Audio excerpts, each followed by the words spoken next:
This week on a little nonprofit news feed brought to you by Whole Whale. Well, something interesting came up where after 9 years, it was found in this New York Times investigation that nearly 89 million may have been sort of misdirected, we'll say, but maybe worse from potential donors. Nick, how's it going?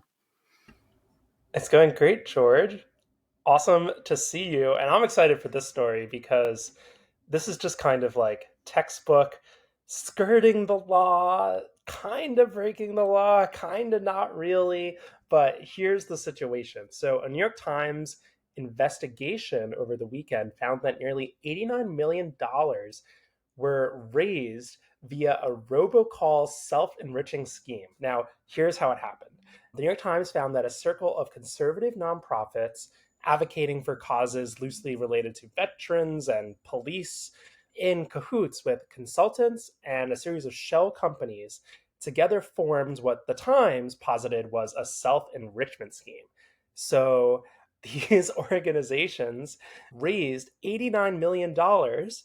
However, only spent 826,000 of those dollars going to the actual campaigns of these five nonprofits. The rest, or a large majority of the rest, were poured back into these robocall companies that, in essence, were in cahoots with the nonprofits they were fundraising. So it would seem through these networks that they kind of created this grassroots money making machine where the robocall, uh, you know, fundraising consultants were getting a ton of the money they were in fact raising. So this detailed investigation zeroed in on three Republican political consultants in particular, who together appeared to be the glue that kept this machine going. The organizations in question were not actually 501c3s, they are IRS 527 groups, which is a different classification under tax code and also has to do with election law about like political work, but they did have a responsibility to file with the IRS. So we have basically this like feedback loop enriching scheme. George, you and I were talking before the call. Is this legal? Is this illegal? At very least, it was certainly deceptive to the consumers, essentially, lying about what the true intentions of the fundraising was. The Times also featured the actual audio of the robocalls, which is worth listening to. They sound really human like. So, George, after we talk about this case, I think there is a case to be made about discussing about a potential risk of AI supercharged robocalling and what that means for instances like this. So, George, what are your thoughts? First, I have to point out that that was two cahoots that you used in the description of this, which is not usually our threshold's usually one, so this is high alert. All right. I just want to go through some top line points for organizations listening. The names. I want you to listen to the names of the nonprofits that they created, and this was since 2014. So this hustle's been going on for 9 years, allegedly. I like that word. American Police Officers Alliance, Firefighters and EMS Fund, National Police Support Fund, American Veterans Honor Fund, Veterans Action Network. I think every time we talk about how you have to sort of defend your digital footprint, especially if your name is official, you are an official organization, you are official sounding because you are official, the danger there are the types of parasitic organizations that are out there living off of the edges of your brand and messaging to donors. I think this is interesting because it kind of takes the Dan Pallotta narrative of the overhead myth, right? And in that famous TED talk, he talks about how, well, wait a minute, if I have a nonprofit and I'm spending 50% on fundraising, but I'm able to raise 10 times as much towards a cause, isn't that a good thing? I think this takes it to a narrative extreme, which should be addressed because as far as I can see it, like they actually are technically fine with regard to their public directive was to actually, in essence, have these robocalls, conversations with voters to bring up issues that are relevant to upcoming elections. But by the way, those robocalls were also fundraising calls. So look, if it's for the public good, you could see in one narrative, and like there is even possibly a world where they're believing and themselves in their own narrative being like, absolutely, we've got this beautiful self-fulfilling cycle because robocalls are good. We're bringing up the topic of American police officers.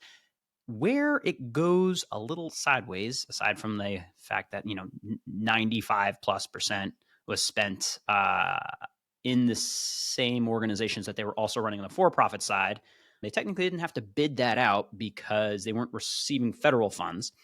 But the problem where this goes awry is a little bit in the consumer protection area. And for nonprofits and that designation, it's the donor intent problem. And so if the donors were led to believe that those dollars were actually going to support programmatic, meaning direct dollars to veterans, police, EMS, firefighters, that's a violation actually of donor intent.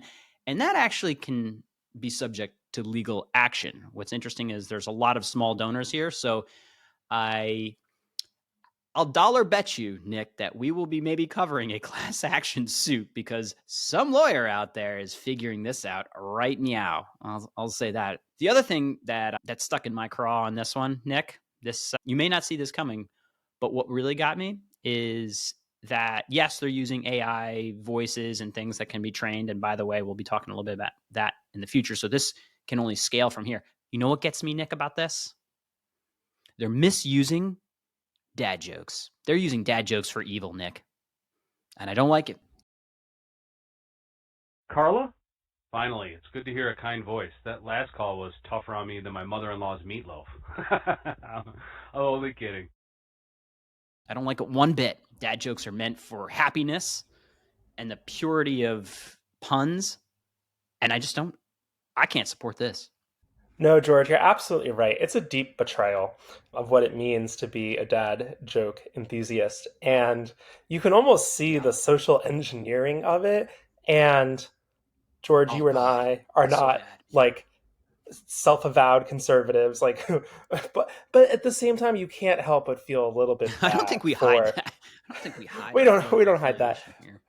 but you can't help but feel bad that like these are small dollar donors that they're going after, and you can just think of the profile. Like George, I'm sure you and I have family members who like have been duped by scam phone calls or phishing attacks. There's just a lower level of kind of guardedness when it comes to these kind of scams, and that's really sad. How deceptive this is to the people that it was affected. And I would say that we talk about this, but I would argue it's not actually a victimless crime, right? A lot of people were taken advantage of here.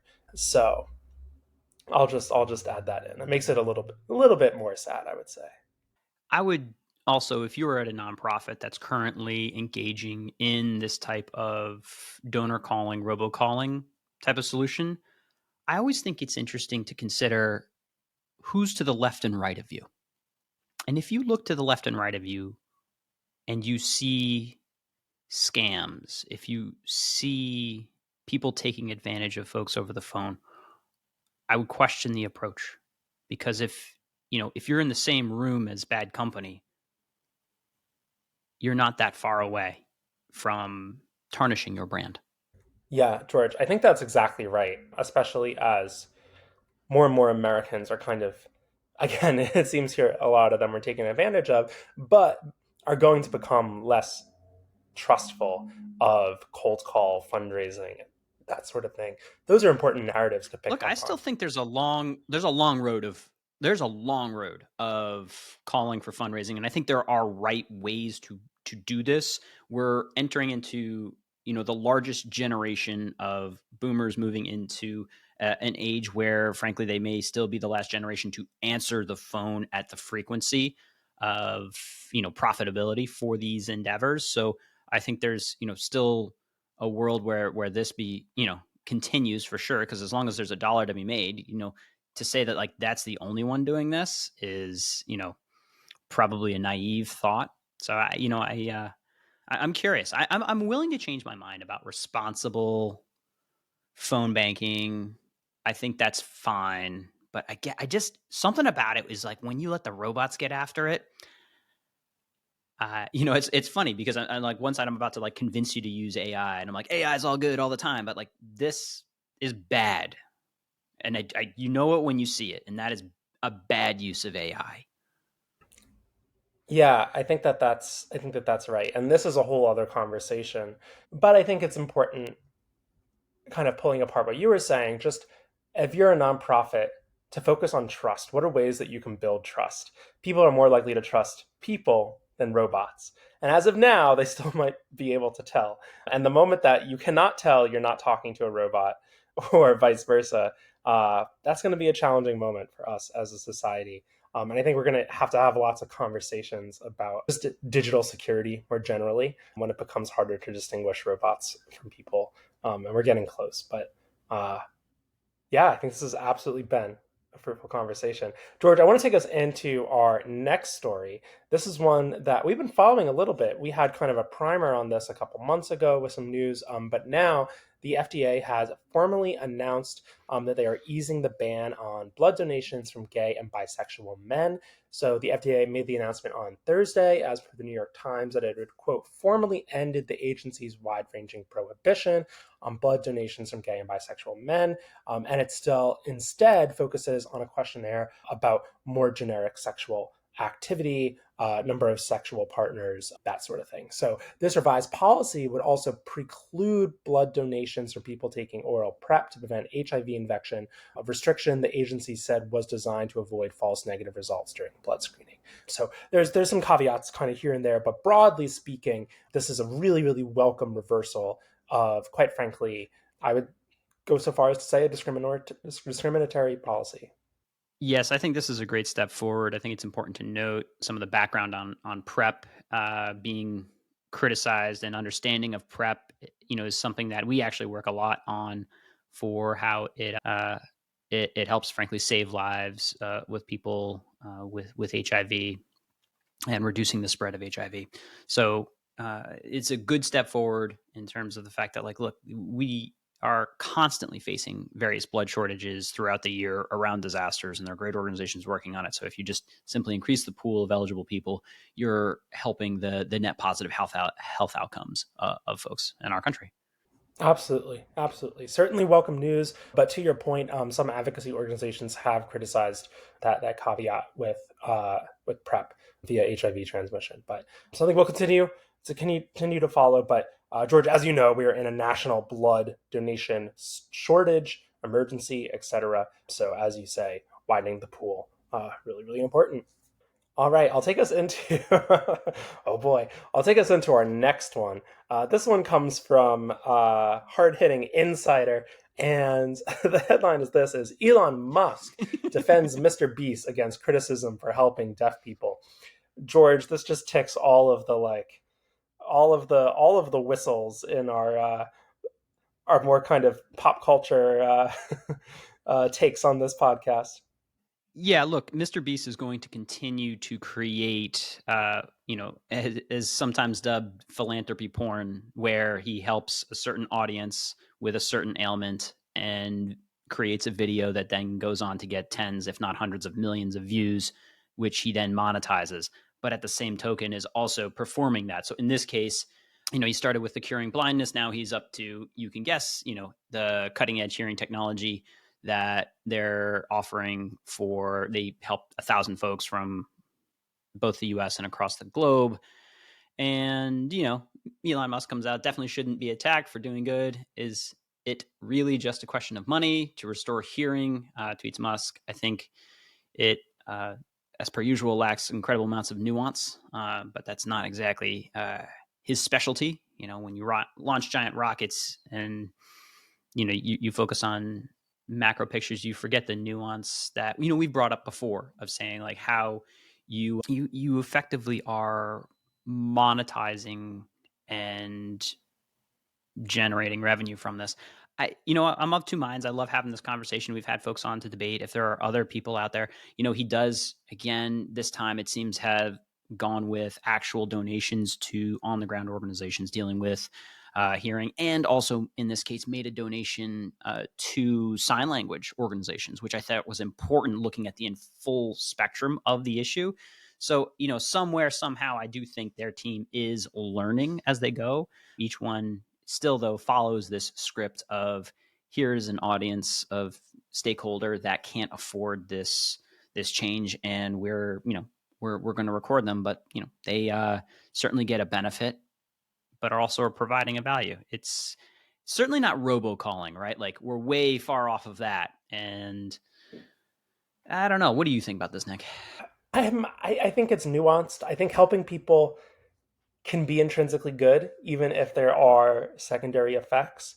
My personal thought on this is that, as I think we've talked in a previous podcast, is helping people's okay, even if it makes content. However, the portrayal of those people is really, really vital, right? So some points of contention I've had with Mr. Beast's videos in the past, where his last hearing aid video, in like the last 30 seconds of the video, he's like, hey, we're taking generosity to Africa. And then suddenly Mr. Beast is in a country, surrounded by Africans who may or may not have heard of him. He's certainly never met before, probably a country he's never been to.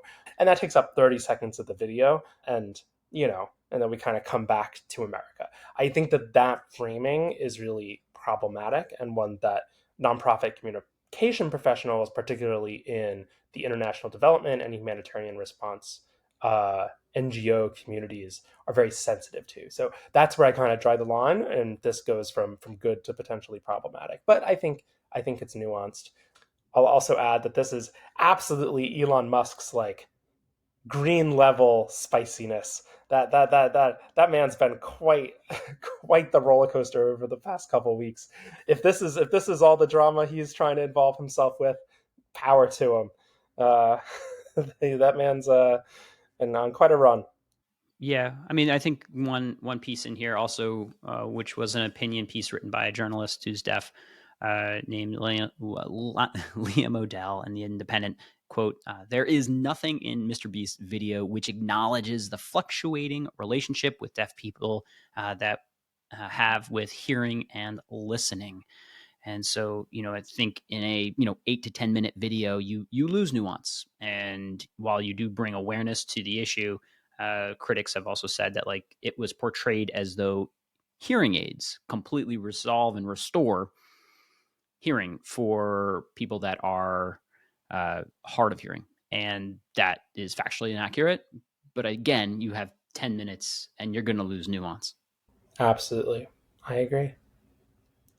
All right, I can take us into our next story, and this one comes from Reporters Without Borders, and this is their 2023 World Press Freedom Index, in which they kind of index countries based on press freedom. There are some other NGOs that do similar things, like Freedom House and others, but we're focusing on the RWB report, Reporters Without Borders report, where they cite that journalism is threatened by the fake content industry. So they rank countries essentially on, how productive is the journalism sector? Is it free? Is it fair? Are journalists allowed to report without persecution, etc.? And they find that in a lot of places, journalism freedom or freedom of the press is infringed not only by government policy, but also by mis and disinformation as the result of kind of rapid dissemination of fake news. And I think, George, it's important for us to remember that as Americans, we kind of live in one of the most robust news ecosystems on planet Earth. Very, very few countries have the kind of history and journalism infrastructure that we do here in the States, the fourth estate of checking our government and so forth. And even here, we're struggling with fake news, mis and disinformation. So this report just kind of highlights that these problems are really, really kind of vast in other parts of the world as well. And I think dovetails with our conversation on AI that keeps on coming up. And sorry to our listeners, will for the foreseeable future. But George, what's your take on this? I think it's an objective look at censorship that is really helpful to see. And they have great details on how the index was reported. And this is the Reporters Without Borders, rsf.org. I encourage you to look at it and review it to get sort of an objective look, noting that the Americas no longer have any country colored green is interesting, but to really understand the role of a free and fair press is incredibly valuable, and one that I think is, and I pulled this up because I think we're just going to see increase in volume of what's possible for mis and disinformation at scale created by small players. The truth is, I can now get a large language model locally onto my local computer, so there's no oversight in what I'm creating. I can do that now, and I could have it run 24/7 posting things to create realish looking content with the seeds that could persuade people one direction or another, and destabilize things. So we are in a pendulum swing toward a dangerous place, and I'm hoping and waiting and watching for the countermeasures that are going to come, aside from the general, frankly, inoculation of the public, which is hard earned because it has to do with people in mass getting confused, misled, and then finally over a generation moving through it. But I don't like to see America drop in this rating. No, George, it's concerning, and I think you bring up good points. And you talk about potential solutions, and I think what you mean by that is essentially international, national, independent, etc., regulatory guiding agencies, commissions, etc., some kind of accountability And infrastructure, also which we nonprofit are funded seeing the news, right? seas with. It's going to be a public Mm-hmm. interest, Right. right? That public interest, as we're talking about, if your directive is free, fair press in the country of your origin, then that is absolutely maybe a cause that more so than ever will get support and attention. But I think there's a reason why that nonprofit angle is one that we cover, and I like to watch. I want to note, because last week we talked about a little, hey, what's going to happen when chat first comes up? Remember, chat first search is the new version of how people might find information. Two types of the broad types of search out there in the world. One is information, one is transaction. I want to do a thing, I want to learn a thing. Now, with regard to that, Bard, which is Google's LLM, large language model, Bard has been rolled out into beta, but it's a public beta, which means that anyone can go to bard.google.com, bard.google.com, and frankly see how the initial start of chat first search will work by the largest search engine on the internet. And I'm a little concerned so far with it, because it is trying to do a lot more answering of questions than referencing. So when I was comparing them, and I've talked about it, and we try to summarize all of this at wholewhale.com/AI, the evolving nature of how nonprofits are going to have to prepare for a potential drop in organic traffic, as well as potential threats to the Google ad grant, the free 10K a month that you get. There's some scary implications of what I'm seeing with Bard. And I think it's important that your team, your comms team, your tech team does some searches with this around the most popular terms that bring traffic to your site. I think it's critically important you see what is coming and begin to try to adjust for it. We have strategies for it, but it's a bit of homework on that. Yeah, George, I think that's a great point. We can link to the public beta for Google's Bard in the show notes on this podcast. Your organization has to understand how the public is now going to be interfacing with these tools, and via these tools, your nonprofit's mission, per your thing there. So again, we will send people to wholewhale.com/AI, where you can read more about this and see all of our excellent resources on nonprofits and AI, how this impacts search, the ad grant, etc. Tons of great stuff there. And yeah, thanks for sharing, George. But man, this stuff's moving fast. Yeah. It was 1 week later. I was like, well, there it is, public. What do you have for feel good story, Nick?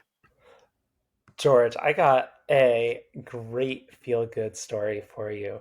This one comes from southeastern North Carolina, where one a person can adopt a rubber duck and enter to win a chance at a Hawaii vacation or a ticket to Taylor Swift's sold out Eras tour in this 8th annual nonprofits fundraiser.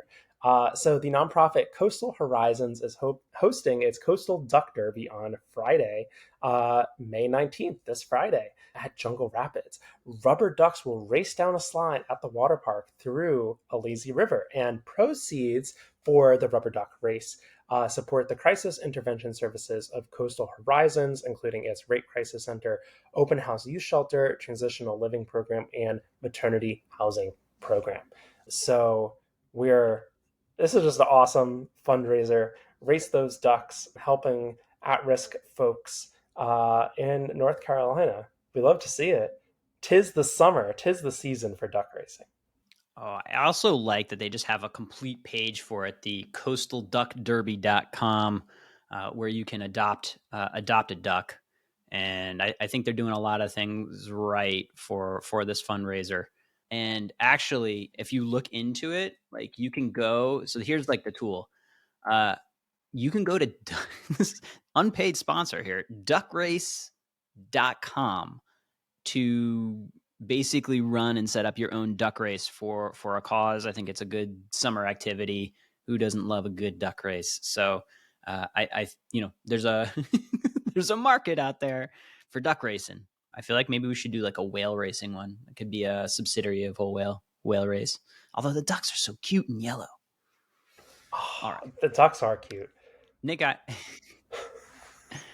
Nick, I got a question for you, and I wanna disclose that this is a positive, publicly good use of dad jokes. So here we go. Why did the nonprofit Climate Change Cafe get a poor health code grade rating? Climate Change Cafe? Yeah, it was a climate change cafe. It's like one of the for-profit activities for social impact. But they got one of those bad health Okay. grades from like New York, like in the window. Oh, okay. I see. Why? It was at sea level. I see. I get it. Yeah, I see it it's a now. good one. I think the joke's only better the longer you have to explain it. So I think that's a good one. All right, Nick. See you out there. If you've watched this far, like, subscribe, because that's what people on the internet ask for. Amazing. See ya. Thanks, George.